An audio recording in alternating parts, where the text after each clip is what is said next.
Olutalo lwa Prima Kadash ne Momo 19 Bad Black aluyingiddemu. Mulowooza ayogedde ki era agamba ki? Anti Bad Black mummanyi ye ebibye abeera straight to the point ate nga byayogera biba bituufu. Mbaniriza mwena abali ku NCK TV mwebale kubanga mugyekuumiddeko, mwebale kutambula naffe. Gigenda gitya, gitambula gitya? Tusuubira nti buli kimu kiri bulungi ate nga nammwe gye muli bulungi. Lunaku luli Lwakutaano, ennaku z'omwezi ziri 7 mwezi gwa mukaaga mwaka 2024. Yonna gy'oli obanga tuna subscribinga kikadde obeere ng'osubscribinga ku channel yaffe, ringinga that notification bell, sharinga, likinga, saako n'okubanga oleka comment yo.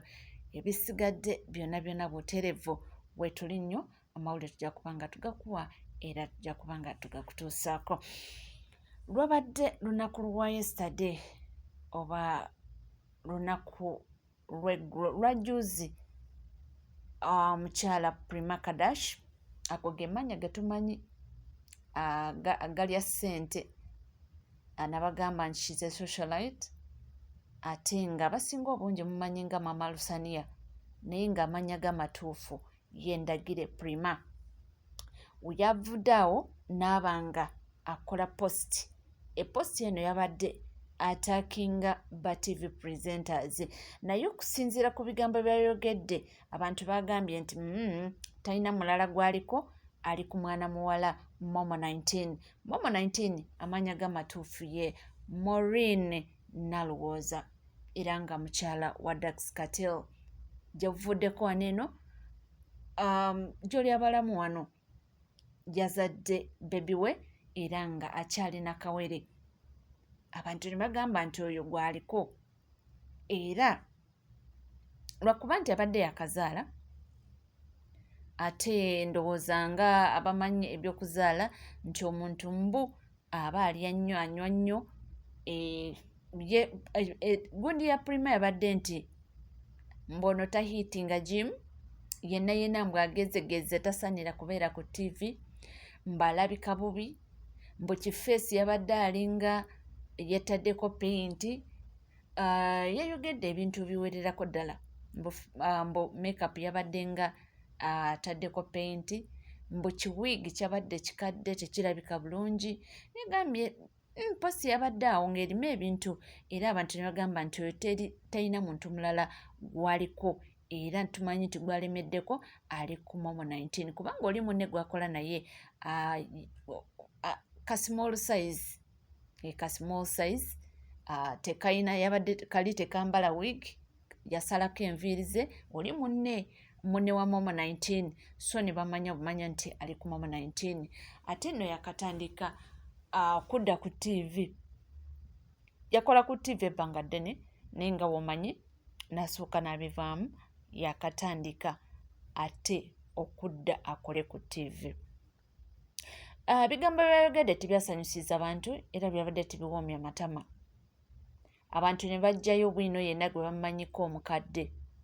obufaananyi ne babusomba nga we yali afaanana n'essaawa ya kakati nga waali, era nga bagezaako kumujjukiza nti yadde ng'essaawa eno wakwata mu kizigo weekutta n'onyirira, naye nga naawe gy'ovuddewo yali mubi nnyo, ate gwe wali ofaanana na bubi okubanga osingako Momo 19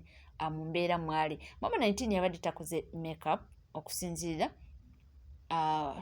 yamanyi nsonga ki, naye yabadde takoze makeup, oba yali takoze makeup that day. Yali ayambadde bulungi akasuuti ke, naye nga omanyi ndowooza balina kye baali baagala, oba ye nga ye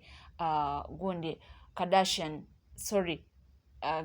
gundi Prima Kadash, ndowooza alina kye yali ayagala Momo 19, oba oliya maybe alina personal issues naye, ekyo nakyo kisoboka. Naseekawo omugambo ogwo. Munnange olunaku olw'eggulo Momo 19 ne yeepositinga mu katambi nga ayambadde eyo eno gundi wig gy'olaba eyo nga yekozeko ne ka makeup ng'alabika bulungi era immediately n'addamu n'apostinga n'agamba kati olwaleero ndowooza bagenda kulabikako ku TV nga balabikako bulungi nti nkusiba era bajja kulabika bulungi naye Mama19 teyannyeza ekintu kyonna yeesirikidde kakati awo mwana muwala Bad Black socialite waffe naye ng'amannya g'amatuufu ye Shanita Namuyimbwa we yayingiriddewo n'agamba nti Prima Kadash kankusomese kino nti okimanyi nga ba TV presenters badipendinga ku musaala gwe bafuna balyoke bambale bulungi banyirire bakole ka makeup buli kimu kiri expensive nti tibali nga ffe nze naawe nti ffe emirimu gyaffe tugimanyi nti tugenda n'ogenda eyo n'okwabula ono n'akuteekamu zino n'okola bwoti nti olwo n'olyoka ogula akagatta kali expensive n'ogenda ku kizigo ekiri expensive n'ogenda okola makeup ali expensive nti so tosobola kwekomparinga n'abo abaana bali ku TV nga genuinely omusaala gwe bajja ku TV nga gwe gubabeezaawo nti tosobola mukomparinga nti naawe okimanyi nti ffe tulina emirimu gyaffe emirala giri gye tukola ne tujjamu akasente ogenze n'ono enkyo n'agenda n'oli enkyo n'akwabula ono nti so abo abaana okuba nga balabika oba oliawo makeup nga si mulungi infact yataddeko n'akagambo nti engato egudde olubege ebyo byonna Bad Black yamutegeezezza nti kisoboka engato okugwa olubege kubanga badipendinga kasaala of which omusaala mutini nti omusaala ogwo omutini gwa squeezingako kino na kino ate nga jjukira abadde amaze akabanga nga tali ku TV ebbanga lyekulungudde kubanga yakolanga ku BBS Telefina naye ebbanga libadde lyekulungudde nga emirimu egyo gya TV yafunamu challenge ezaali nnyingi awo n'akita n'akiwummuza n'ayingirako mu bizinesi endala era nabyo waliwo ebyaliwo ne bitatambula bulungi n'akola ki kati opportunity we yazze ey'okuba nga ate afunye chance ey'okudda ku TV nga why not kubanga experience agirina yakolako kodda n'agenda naye munnange ekyebuuzibwa oba Prima Kadash ayina empalana ne mukyala Mama19 tetumanyi oba amuyinako n'ogu teri amanyi oba akisimanyi naye nga buli omu yeebuuzizza infact batuuse n'okugamba nti abantu abamu tosobola bategeera otuuka otya okukyawa mukyala munno n'oba nga buli kyayambadde omukomentingako akoze kino gwakomentingako akoze kiri gwakomentingako nti ensi eragawa kutakkiriza nti gundi ansinga oba kubanga ye tugambe nti mukyala ono Prima Kadash alina buli kimu ye nga walowooza nti mulungi ayambala bulungi kwegamba engoye ziri expensive those are two different things waliwo okwambala obulungi waliwo okwambala biri expensive waliwo naye alaba nti buli kimu akirina naye oba yatayagala mirimu gya TV awo simanyi oba yatayina ebisaanyizo ebikola ku TV simanyi naye ate asekeeterera oli mukama gwe yawandako eddoso n'amugamba nti munnange ekifo kyo kikino n'amuyita so abantu beebuuzizza kikikyo Bad Black gundi Prima Kadash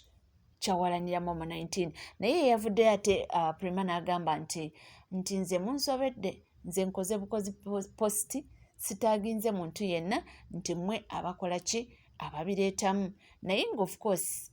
abantu bategeera era ateera abantu balina engeri gye bainterpretingamu ekintu omuntu n'amanya nti kyekyo bo bategedde nti ali ku Mama19 kyeva olaba nga nabo babasoode kubanga bamwanukula naye abaana kye bamukoze maama baleese ebifaananyi biri ebyedda nga taneekuuta kizigo nga wa Black abitya ng'alabika naye bubi yadde nga yavumye Mama19 naye ate yali alabikira bubi nnyo ddala so bwe bityo webitambula era nga webigenda mu maaso ffe tujja kusigala nga tubibatuusaako era ate ng'omanyi nga Mama Jo naye nga yalutandiiseeko ajja kuba nga gonna